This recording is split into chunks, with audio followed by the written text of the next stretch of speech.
Muchas gracias por estar con nosotros. Un gusto compartir con usted este programa. Estamos en blanco y negro. Arrancamos con un tema que ha levantado un enorme revuelo en las últimas semanas, y es la reforma electoral de la presidenta Sheinbaum.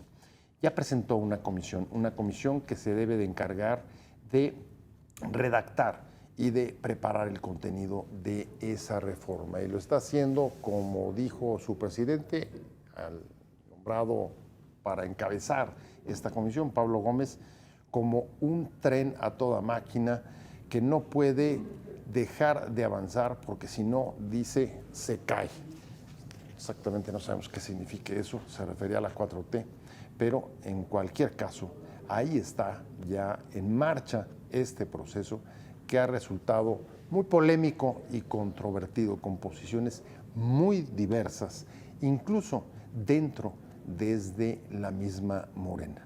Pero la pregunta, ¿por qué otra vez, otra nueva reforma electoral? De esto vamos a hablar hoy en blanco y negro. Muchas gracias por estar con nosotros y me da mucho gusto arrancar contigo, Marco Baños, como siempre, un placer, ex consejero del Instituto Nacional Electoral. Ustedes ya lo conocen, ha estado con nosotros muchas veces en este programa. Y ¿por qué otra vez una reforma electoral? ¿Por qué una nueva? ¿Cuántas llevamos, por cierto? Ya son 8, ¿no? Son 6, de 1989-90 a la fecha, pero si nos vamos un poquito más atrás con la del 77, la del 77 tuvo después la del 86, serían esas 8. Pero si contamos solo estos últimos 35 años, son 6, y esta sería eventualmente la séptima.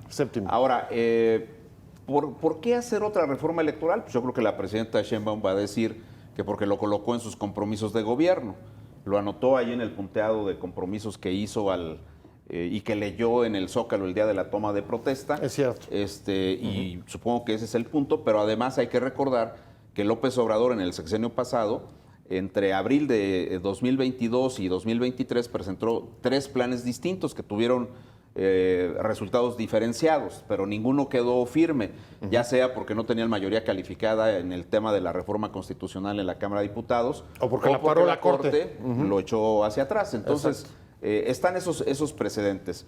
Luego, me da la impresión de que si nos abstraemos un poco de la discusión ideológica, de la discusión política, pues una reforma electoral se justificaría, pero yo diría esencialmente, lo quiero decir así a título personal, me parece que se justificaría para poder arreglar las incongruencias normativas y logísticas que se generaron con la reforma judicial. Planteo rápidamente 2 puntos. El primero es que siendo las jornadas electorales simultáneas, o sea, al mismo tiempo que votas para senadores, diputados, presidente, gobernadores, diputados locales y ayuntamientos, lo que haya, tienes que votar por las personas juzgadoras. Entonces, la jornada es el mismo día. Pero nosotros ya vimos lo que pasó con la jornada electoral judicial esta vez, que tuvo un paquete de casillas en el caso de Veracruz y de Durango para recibir las votaciones de ayuntamientos y otro paquete de casillas para las elecciones judiciales. Luego, si me apuras un poco, el tema de los cómputos, el INE y los OPLES los procesaron en 14 días. Entonces, tú imagínate, ahorita sin que tocaran la estructura del INE, lo veía con otro de tus distinguidos invitados el día de hoy, hace unos minutos, pero si tú no tocas al INE, pero al mismo tiempo agarras y lo pones a que haga absolutamente todo, porque vas a desaparecer a los OPLES al parecer, pues entonces imagínate un INE que tiene que hacer cómputos de diputados, presidentes, senadores, lo que haya, más las elecciones locales, más las elecciones judiciales. Yo te lo adelanto, una jornada electoral simultánea es simplemente inmanejable para la autoridad electoral. Ese día que los ciudadanos no hagan ningún compromiso, porque no van a poder salir de la casilla. No sales de la casilla. La cantidad de elecciones que van a tener que hacer. El que acepte ser funcionario de casilla se va a quedar ahí 3 días. Georgina de la Fuente, analista política, socia de consultora de estrategia electoral. Muchas gracias, como siempre, Gina, por estar con nosotros. Bueno, Marco decía algunos antecedentes, en efecto, pero déjame insistir sobre la pregunta. ¿Por qué ahora? Además de que se trate de un compromiso de la presidenta Sheinbaum desde que llegó al poder. A ver, desde el punto de vista de una persona en el poder, es el mejor momento para sacar una reforma constitucional. Nos da la aritmética legislativa, estamos a, digamos, año y medio de una nueva elección. Justo dan los tiempos para que, digamos, se ajusten a el límite constitucional de que tengan que tener las reglas firmes de una nueva elección 90 días antes del inicio del proceso. Es el momento perfecto para sacar una reforma como la desean sacar. Ahora, bien nos decía Marco, los antecedentes, ¿no? Tenemos reformas previas que fracasaron, que no se lograron materializar y ahora sí se puede. Aquí el tema es que, claro, tú decías, se formó una comisión, pues habría que ver, pues, ¿para qué está formada esa comisión? La preside el redactor de las últimas reformas propuestas por López Obrador. Está integrada principalmente por personajes de un solo lado, digámoslo. No la pide la oposición. Tradicionalmente en México, pues las reformas electorales las piden los perdedores. La han perdido los perdedores y resultan con algunas concesiones por parte del poder para poder llevar a buen puerto, la legitimidad del proceso de los mandatos. Y ahora no es así. Pero, pues, ¿por qué no? Porque puede, por supuesto. Eduardo Kuchim, ex consejero también de Línea, amigo de este programa, como siempre, muchas gracias por estar con nosotros. Y en efecto, como dice Gina, esta es una reforma de una iniciativa desde el poder, aunque ya ha habido, tú me corregirás, pero ya ha habido alguna en la que no fue un consenso tan amplio como hubo en otras. Estoy pensando en la de 2003, que entiendo que el PRD no fue. En este caso, en la de la presidenta Sheinbaum, ¿qué te parece? ¿Cómo lees esto de que sea desde el poder y además con las miras, o con miras, si coincides con Gina, en que están puestas en la elección intermedia de 2027? Bueno, recordemos que la reforma anterior que vino de la presidencia de la República fue justamente la de López Obrador que mencionaba Marco. Es una reforma, a mí me gustaba mucho, sobre todo por el ingrediente que tenía de hacer a todos los legisladores de representación proporcional. Esa me parece que partió de la presidencia, aunque la misma presidencia mandó al despedirse del sexenio, pues una iniciativa que iba en sentido contrario de lo que había propuesto inicialmente en cuanto a la integración de los congresos. Entonces yo no vería mal ni sin precedente el hecho de que venga del poder, ¿no? La diferencia que yo veo ahora es que la presidenta constituye una comisión para la reforma electoral específica para eso, que desde un punto de vista tiene el sentido de que abre la preparación de la propia iniciativa, sin presencia de la oposición. Todavía, digo yo, porque ni ellos mismos, como yo veo las cosas, ni ellos mismos saben qué es lo que quieren y lo que van a proponer. Digo, grosso modo sí ya sabemos qué quieren, ¿verdad? Pero en específico todavía tienen que determinarlo y debatirlo para luego escuchar a la oposición y a la sociedad. Desde ese punto de vista no me parece mal lo que se está produciendo hasta ese momento. Ahora, ¿por qué una reforma? Yo veo que hay una, sin discrepar de que hay otras motivaciones, yo veo que una de ellas es ahorrar. Ahorrar, con lo cual yo coincido, pero plenamente, porque tenemos unas elecciones, unos procesos electorales con un costo, pero verdaderamente excesivo. Pero esto no es algo que yo diga ahora, ¿no? Lo vengo diciendo desde hace lustros. A mí me ha parecido que el Instituto Nacional Electoral, antes IFE, tiene presupuestos que no fueron, digamos, examinados por el Congreso con lupa para ver dónde había los excesos. O sea, y si sientes que ahí, claro, se podía haber cortado muchas cosas. Claro, pero al INE se le fue dando durante muchos años lo que pedía. No, apenas se tocaba alguna cosa simbólica o nada, ¿no? Y para mí el INE se acostumbró a nadar en la abundancia, pero abundancia que se reflejaba en que el último trimestre pues no se habían gastado el presupuesto en lo que tendrían que haber gastado y había compras locas que fueron señaladas por lo menos por un contralor. Bueno, hubo hasta el dilema o el escándalo sobre la adquisición de un edificio, ¿no? Pero aquello que fue escandaloso, ¿no? Porque era que el INE estaba inconforme, o su tesorero, secretario ejecutivo, director ejecutivo de la administración, estaba inconforme con el precio que le estaban adjudicando al edificio por el evaluador oficial, pero porque era muy poco. Por abajo. Todo por abajo, y entonces se inconformó, y bueno, fue un escándalo. Creo que el responsable terminó con alguna denuncia por ahí. Sí, claro. Pero bueno, yo creo que hubo alguna investigación y sanción hasta donde creo que esto es una de las motivaciones, el reducir.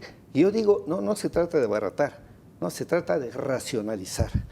Y cuando hablo de racionalizar, no estoy pensando solo en las instituciones electorales, sino particularmente en los partidos políticos, que consumen este año 7.300 millones, 7.400 millones de pesos. A ver, desde luego ese es un tema central, no es nuevo, es un asunto que reiteradamente ha estado saliendo desde hace ya varios años, Marco. Y ya hay una ruta trazada, la anunció la presidenta de la mañanera hace algunos días, sobre cómo ir trabajando o cómo va a ir trabajando esa comisión, lo que será la definición del contenido y el alcance de la reforma, que todavía no está. Van a ser en las próximas 5 semanas consultas públicas y después abrir, dicen, una discusión pública. No sabemos exactamente qué es lo que se va a preguntar en esa consulta. Seguramente este va a ser, me atrevería a decir, uno de los temas, el tema del financiamiento. Va a ser difícil que no tenga apoyo total. Mira, yo digo que la discusión de los costos es un tema que en términos discursivos es muy importante para la retórica oficial, que por cierto es una retórica a veces un poco mentirosa. Pero es un discurso que es muy ganador para la retórica del oficialismo. Yo le diría a Eduardo que el costo de las instituciones electorales, particularmente el presupuesto del INE, del tribunal y del financiamiento de los partidos, significa el 0.33, o sea, 33 centésimos de un punto porcentual de todo el presupuesto de egresos de la Federación. Yo no quiero decir que eso sea mucho, que sea poco. Sí creo que hay formas de economizar el costo de las elecciones. ¿Cómo economizarías? ¿Dónde metes? Ahí voy al punto. Okay. Sí hay formas. Por eso voy a ese punto. Si tú ves el ejercicio del gasto que se le asigna al INE en función de las atribuciones que tiene, yo te diría, el último presupuesto que le dieron al INE fue absolutamente insuficiente. No pudieron el de poner la elección judicial. Eso, creo que no hay vuelta de hoja con ese tema. ¿Y los últimos 6 o 7? El tema del 2022, cuando la consulta popular, el 2021 con la consulta popular o la revocación del mandato. Lo del edificio es una historia y si da tiempo hago algún comentario sobre eso. Pero voy al punto central. Si ahora se dice vamos a recortar los costos de las elecciones y de la autoridad, pero eso significa que le vamos a quitar la mitad de la estructura al INE como quiere Pablo Gómez, sí lo dijo en la entrevista de la semana pasada, quieren eliminar las 300 juntas distritales y desaparecer a los soples, pero al mismo tiempo le cargas todas las atribuciones de las elecciones locales y le cargas todas las atribuciones de las elecciones judiciales locales. Y obviamente le vas a tener que meter toda la parte de revisión de agrupaciones políticas estatales. O sea, regresaríamos a un INE centralizado. Un INE totalmente centralizado, pero reducido a su mínima expresión. Porque no entiendo de otra manera. Tú recordarás, Eduardo, en los planes de López Obrador era subsumir direcciones ejecutivas y era, por otro lado, quitar las 300 juntas. Dijeron que iban a dejar unas oficinas temporales. Por ejemplo, la Ciudad de México, para todo el territorio de la Ciudad de México, iba a quedar una sola junta. Regionales iban a llamar. Bueno, hasta ahí esa primera cuestión. Entonces yo pregunto, Vamos a suponer que no le tocas un pelo al INE, pero desaparece a los soples y le traes todas las atribuciones al INE. Doble contra sencillo y demostrable. El INE no puede hacer las elecciones locales con la estructura que tiene, tendría que crecer. Por ejemplo, para hacer las elecciones municipales, para hacerse cargo de los usos y costumbres en estados como Michoacán, como Chiapas, como Guerrero, como Oaxaca, etcétera. Y se tendría también que crecer la estructura para atender los mecanismos de participación ciudadana directa, que están ahí como una posibilidad. Entonces yo no veo así como que el objetivo de disminuir los costos, ese objetivo que lo plantearon los gobiernos priistas, los gobiernos panistas y ahora los morenistas, nunca se ha cumplido. Eso es una falacia. En términos de disminución de costos, eso jamás ha ocurrido.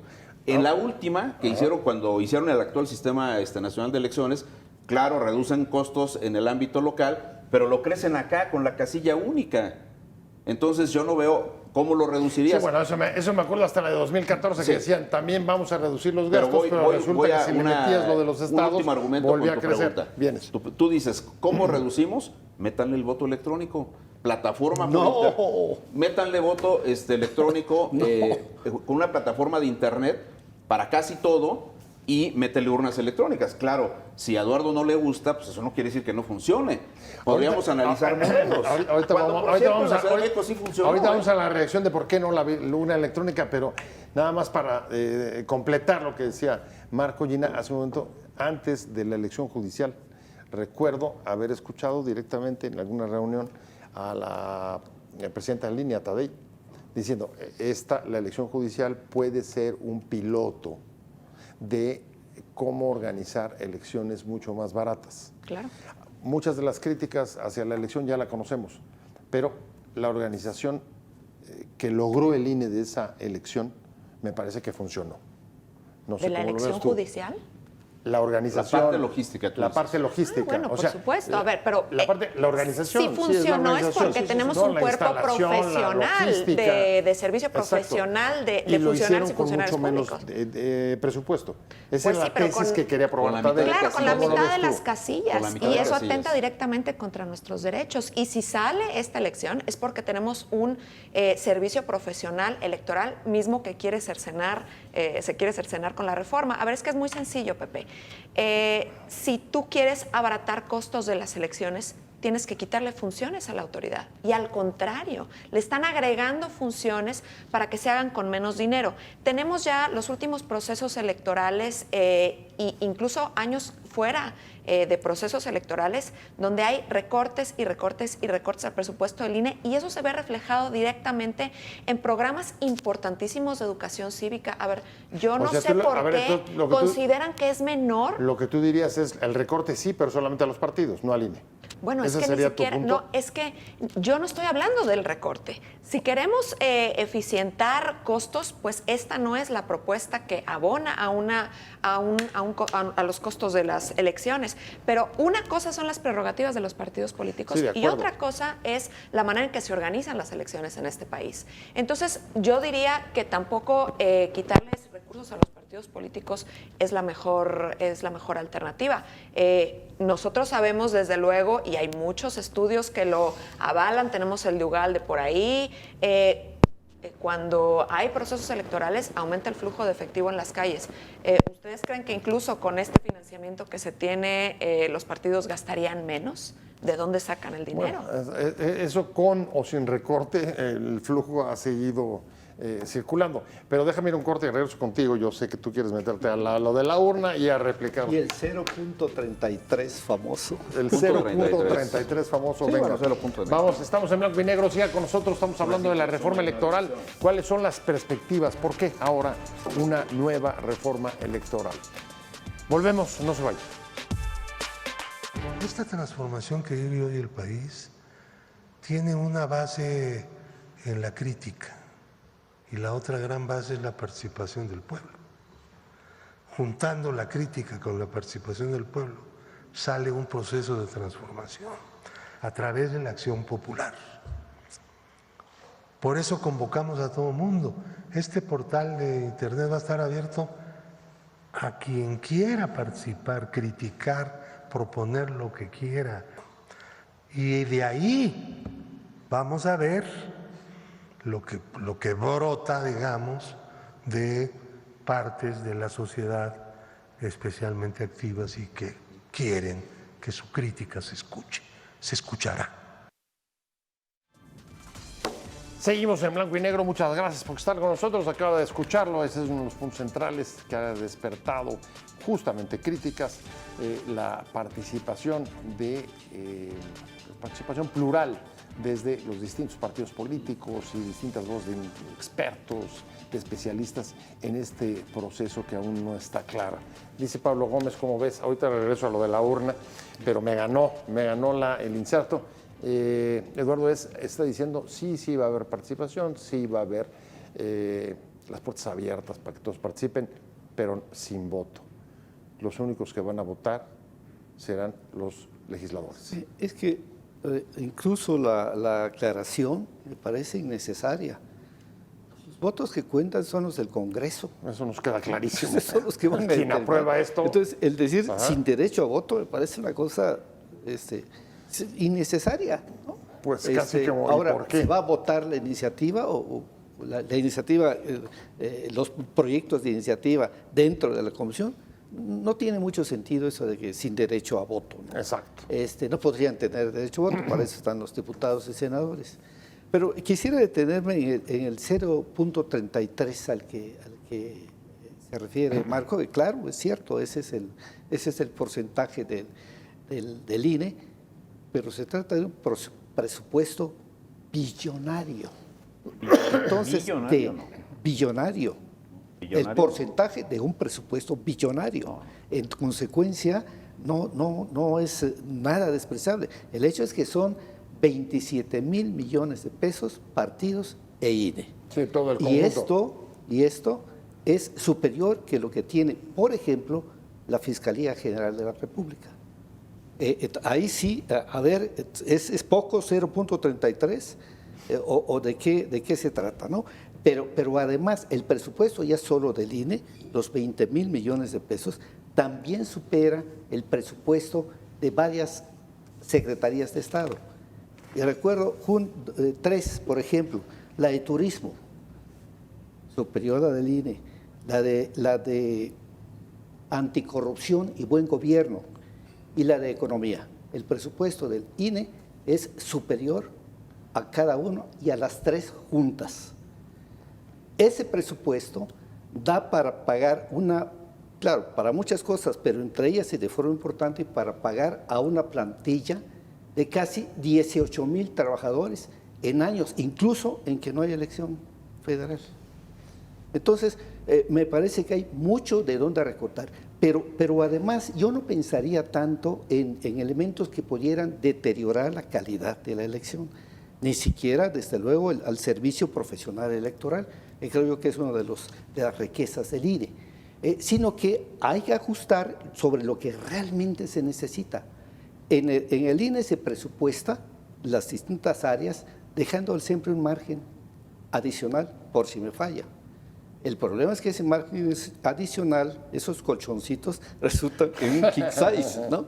Entonces, a eso me refiero cuando digo que hay que racionalizar el gasto, sin lesionar nada. Y la urna electrónica, decía Sobato, la rapidez no es el principio electoral, la certeza sí. Sí, y claro. para mí, en un país como este, pues la certeza con la urna electrónica me parece que se haría añicos. Dos temas, Marco, muy viejos. O sea, llevamos discutiendo el tema de lo de la urna, pues, ustedes me corregirán, pero por lo menos 15 años.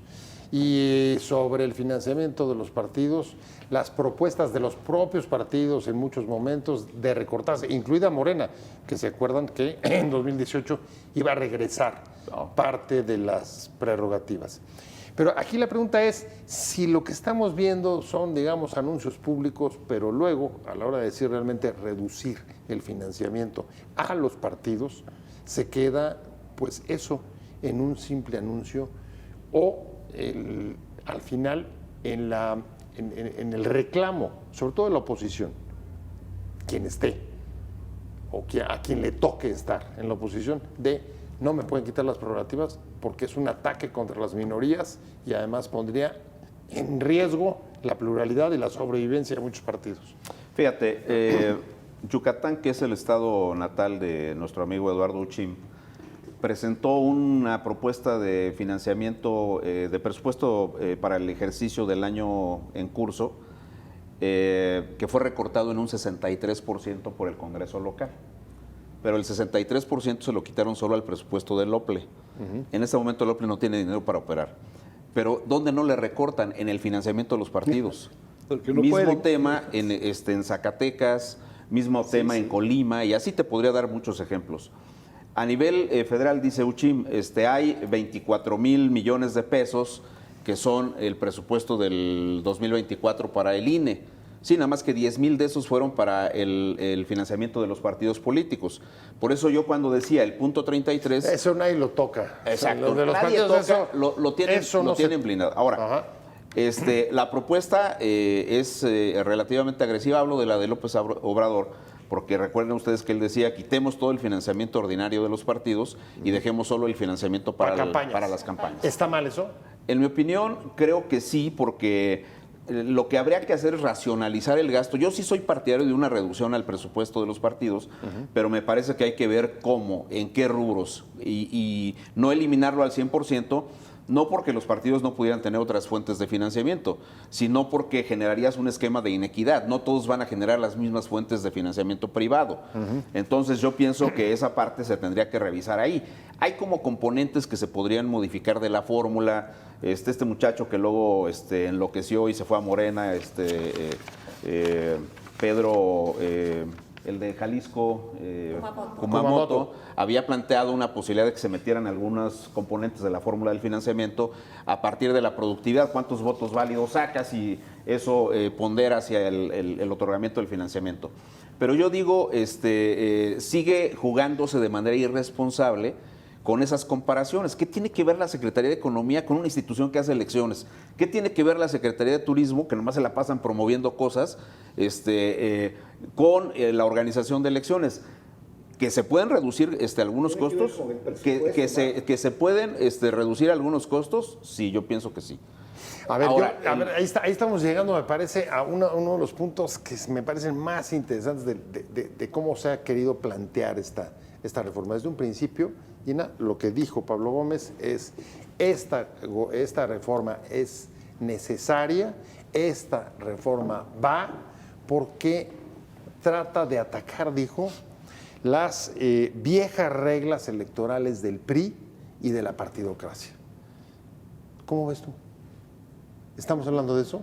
No, por supuesto que no. Las reglas electorales que tenemos vigentes son de 2014. A ver, es que lo que está diciendo de las viejas reglas tiene que ver con la manera como nos hemos organizado el financiamiento público. Tiene que ver con la manera como... Tiene que ver con las pluris, donde él ha ganado 4 veces. Y con las pluris, exacto. A ver, son varios los puntos, sin duda. Sí. Sin duda. A ver, en el tema de financiamiento, cosas que se pueden recortar, sin duda. Tenemos franquicias telegráficas todavía al día de hoy. Sí.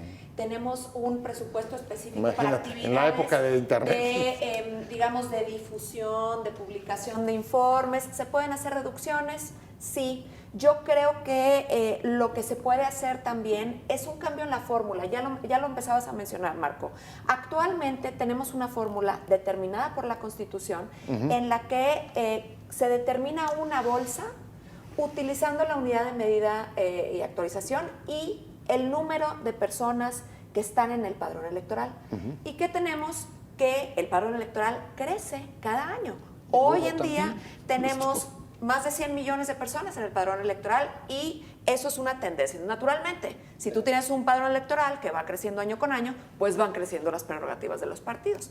Ahí es en donde se pueden hacer los cambios. Un cambio en la fórmula, que no tengamos aumentos millonarios. No, pero a lo que me refiero es a la lógica de fondo. Voy contigo. Y la lógica de fondo, desde el que comenzó la transición, es financiamiento público y dinero a los partidos para que haya piso parejo, por un asunto de equidad, claro, para que pueda haber condiciones de competencia. Sí. Y creo que lo que Morena está diciendo, esta reforma creo que está diciendo otra cosa. Sí. Yo vengo sosteniendo desde hace mucho, como decía, que el financiamiento público de los partidos es un exceso, que yo creo que debe permanecer, Bueno, digo que hay que racionalizar, reducirlo, pero no desaparecerlo. Creo que es correcto que los partidos políticos estén financiados por el Estado. Pero por ese argumento, por el argumento de la equidad. Por el argumento de la equidad y de que no dependan de otras fuentes. Entonces no tenemos diferencia. No políticas, ¿no? Bien. Pero A ver, de otras fuentes, pero lo decía Gina en su primera intervención, la cantidad de dinero que corre alrededor de las elecciones son otras fuentes. Además, Pero son además otras los fuentes. partidos en el Y poder se hoy tienden con a el beneficiar, financiamiento público. porque se les pide sus moches a los gobernadores. Entonces, claramente, los partidos que están en el poder pueden seguir financiando las elecciones y a los partidos políticos, y quienes menos están en el gobierno son quienes menos tienen acceso a estas el primer fuentes. exceso. Ese es interesante. Bien. El primer exceso es desde el origen del financiamiento, que los partidos se la ingeniaron para ponerlo en la Constitución. Y que esto significa que es muy difícil resolver, adoptar una reforma a esa fórmula. Claro, la norma máxima. Sí. Y otra cosa que tiene que ver con el financiamiento, es cierto, yo he propuesto, he hecho varias propuestas, una vez causaron la ira de un personaje que luego sería consejero electoral, en Pues un dinos acto quién, académico. dinos quién. Que sí hay que cambiar las fórmulas como una vía para reducir. Pero hay algo que me parece quizá más importante o tan importante como la fórmula. Es la otra parte de la fórmula, que es la distribución. Ah, sí. Ajá. Es una barbaridad 70, lo que 30. ocurre, porque el partido que más recibe, El que más votos tiene. hay un abismo con relación al que menos recibe. Sí, o sea, estamos ahí, hablando digamos de que 2,000. Ahí del piso parejo queda bastante disparejo. Sí, es que la en distribución. realidad un Ajá. financiamiento real, equitativo, es lo mismo para todos. De ese modo, sí habría una competencia pues equitativa. A ver, ¿no? parece- Pero si no es así, por lo menos que no sea tan disparejo, vamos a hacerlo 50-50, ¿no? 50% el voto y 50% parejo para todos. Déjame agregar a todo lo que dices, Marco, la concentración de funciones, poder y dinero en las cúpulas partidistas. Lo que está diciendo la reforma de Morena es hay que quitarle el control de las candidaturas a las cúpulas partidistas, primarias obligatorias. ¿Estarías de acuerdo con eso? Sí, yo estoy en este argumento de Uchim y con Gina estoy de acuerdo. Nada más que yo agregaría una cuestión. Tienes que poner normas que sean mucho más contundentes. Ejemplo, el Partido Verde tradicionalmente viola la ley en la etapa de la veda, porque sabe que lo van a multar con cargo al financiamiento público. Claro. Ponen la ley que no vas a pagar multas con financiamiento público, sino con financiamiento privado, a ver si de veras le Oye, siguen entrando. le sale más barato pagar la multa después de haber concedido el cargo que al revés. Claro. Luego, lo que decía Gina, la fórmula dice que con corte al 31 de julio de cada año, tomas el número de personas inscritas en el padrón. ¿Por qué en el padrón y no en la lista nominal, que es más chiquita? Y a la lista nominal tendrías que hacerle un ejercicio de mayor actualización, porque las personas que fallecen tienen que ser dadas de baja con la información que trae el registro civil. Pero el registro civil se tarda horrores. Haz que sea más contundente la sanción a los registros civiles si no entregan la información, porque eso reduce sensiblemente el monto del dinero. Yo quitaría también las actividades específicas, que son por publicaciones y cosas de los partidos. Ya decía Gina, las franquicias postales y telegráficas. Y la otra, quitaría la fórmula de la Constitución. Oye, el único presupuesto en este país que no se puede tocar es el partidario. No, está clarísimo, lo esculpieron en piedra. Lo otro, Claro. pues sí, ¿Para que qué? sea, Para que no sea lo más tocara equitativo. nadie. Sí, claro que sí, que sea más equitativo. Pero aún así sigue siendo sumado financiamiento, presupuesto INE y presupuesto tribunal, el punto 33. Es que ahí es la pregunta, lo que me preocupa. Si solamente es un asunto de reducir o tienes que crear un modelo distinto, porque... Es un modelo distinto. A ver, no es lo mismo quitarle 2,000, o digamos el 10% que quitarle el 50%. Claro. Regreso con Gina, me quedé contigo, me están pidiendo un corte rapidísimo y vamos con ese tema. ¿No? Estamos ante un modelo electoral distinto al de la transición democrática, al que permitió las alternancias entre 2000 y 2018, ¿o no? Estamos en blanco y negro, regresamos, no se vayan. Tendremos capacidad para modificar la iniciativa que se nos presente. si es que eso ayuda a la vida democrática del país. Para mí lo deseable, Héctor, es que logremos consensos. Todas las reformas políticas electorales o las reformas electorales a secas tienen éxito cuando tienen un consenso muy amplio. Y yo soy de esa idea. Estamos de vuelta en blanco y negro y como acaba de ver, ahí está la postura del líder de Morena en la Cámara de Diputados diciendo, a ver, no se les olvide que además de las comisiones que se creen o como la que encabezará Pablo Gómez, al final va a pasar por aquí, es decir, por el Congreso, donde sabe Morena tiene mayoría y podría sacar perfectamente esta reforma en solitario, sin la oposición. Así lo advirtió un poco Pablo Gómez desde un principio, dijo, vamos a utilizar la fuerza de Morena, pero la crítica que ha surgido alrededor de eso es el reclamo de consensos, como está diciendo justo desde el interior de Morena el propio Ricardo Monreal. Y Gina, si vamos hacia otro modelo electoral distinto al que hemos vivido, la pregunta es, una, si son imprescindibles los consensos, dado que Morena puede sacarlo solo, y dos, si crees que vaya a haber consenso sobre esto. A ver, hablando de consensos, esta es una reforma que nadie ha pedido. Esta es una reforma del oficialismo, esta es una reforma del poder, no es una demanda ciudadana, no es una demanda de los actores políticos, es una reforma desde el poder. De que la pueden sacar, y yo no veo que vayan a buscar los consensos. Ahora, estamos ante un nuevo orden, un nuevo sistema de administración electoral. Con las propuestas que están en la mesa hasta ahora, no hemos visto una iniciativa, sabemos lo que se ha presentado en el gobierno anterior, sabemos lo que la presidenta ha dicho en sus conferencias, al día de hoy no hay iniciativa. Y de lo que sabemos, no estamos ante un nuevo sistema electoral.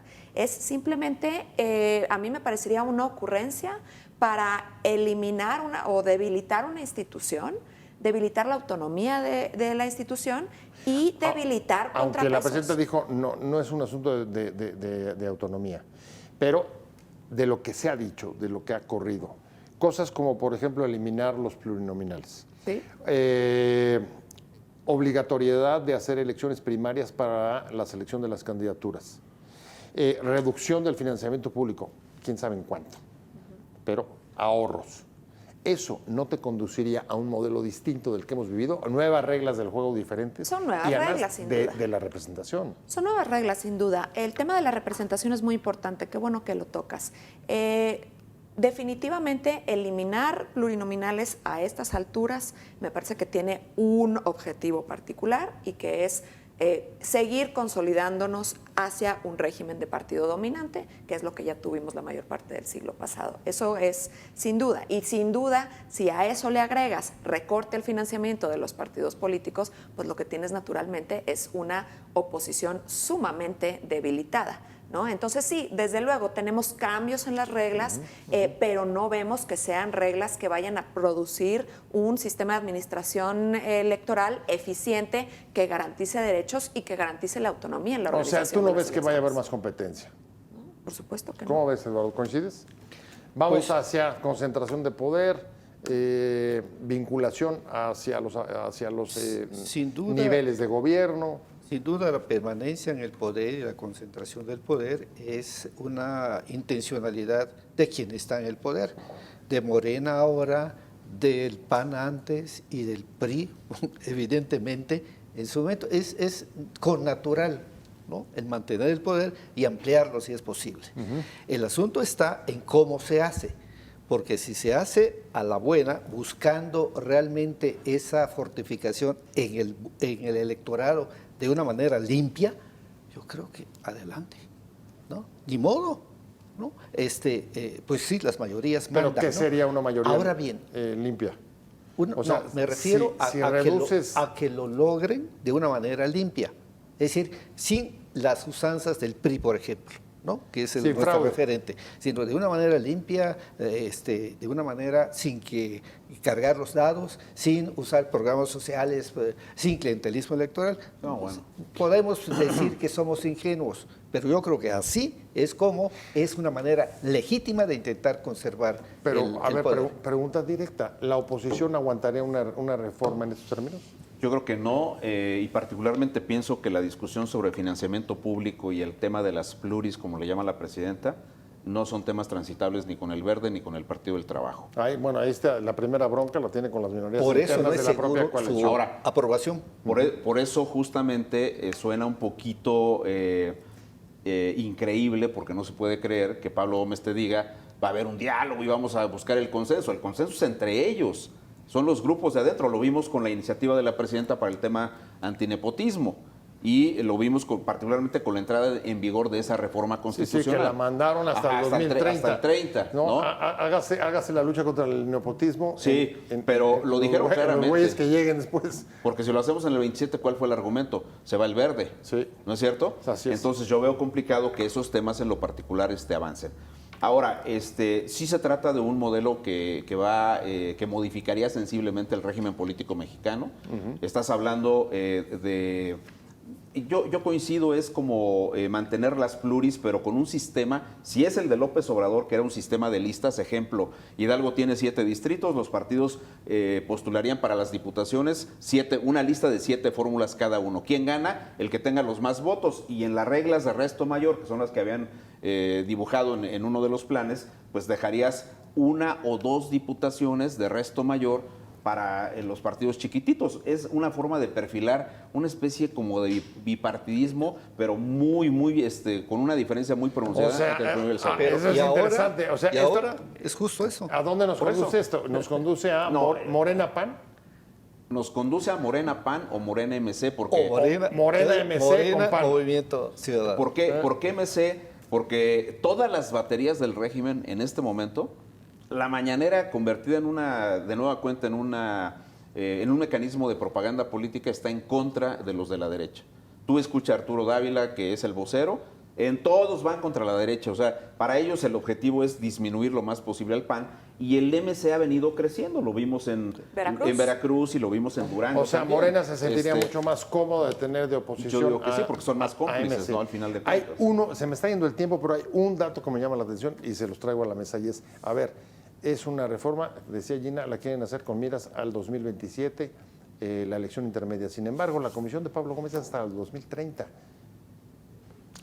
¿Y qué significa eso, perdón? ¿Por qué? No sé, ¿Por qué, tenía Eduardo? una idea sobre lo que significaba. Ajá. Sí, bueno, pues a ver, es que O sea, tienen ¿va que a seguir durar todo el ajustando. sexenio? Tienen que seguir ajustando el tema de la elección judicial. A ver, lo que pasó en la elección judicial fue un absoluto desastre.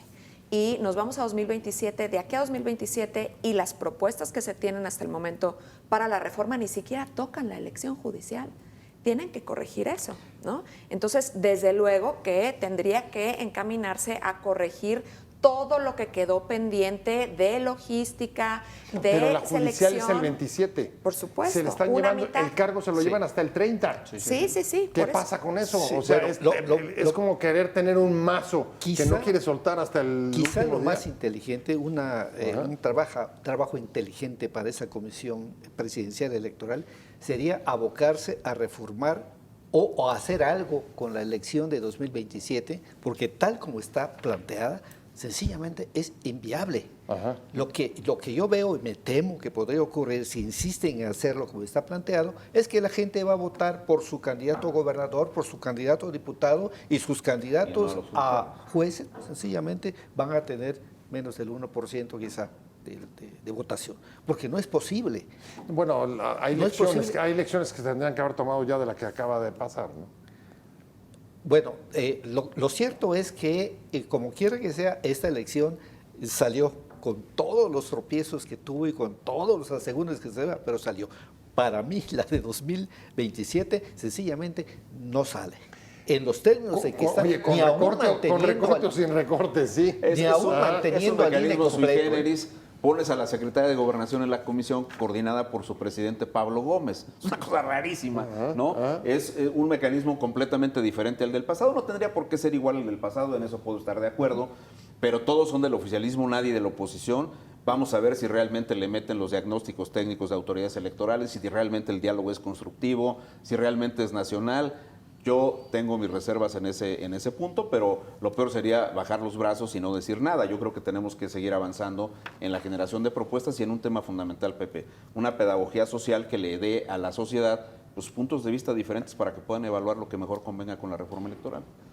Pues eso es lo que ha ocurrido en otras reformas y les convendría que también fuera así esta vez, que participe, como dijo Pablo Gómez en uno de los insertos, todos. Claro, y me parece que este espacio es muy valioso, Pepe, porque precisamente estamos discutiendo los distintos puntos de vista, estamos explicando cuáles son verdaderamente los temas torales que van mucho más allá de la retórica, lo decíamos hace unos momentos. Sin pues duda. ¿a quién va a decir que no quiere que se gaste menos?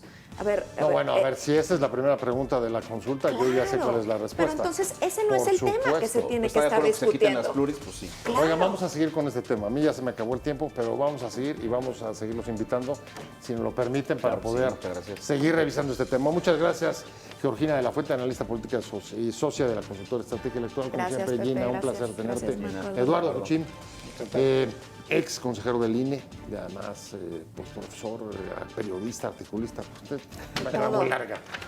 Marco Baños, como siempre, Gracias, Pepe, muchas gracias. Ex consejero del INE también. Gracias a los tres, pero sobre todo muchas gracias a usted por haber estado aquí con nosotros hoy, aquí en Blanco y Negro. Que le vaya muy bien, buena semana. Nos vemos como todos los martes y jueves 10:30 de la noche y pues, páselo bien, que le vaya muy bien. Adiós.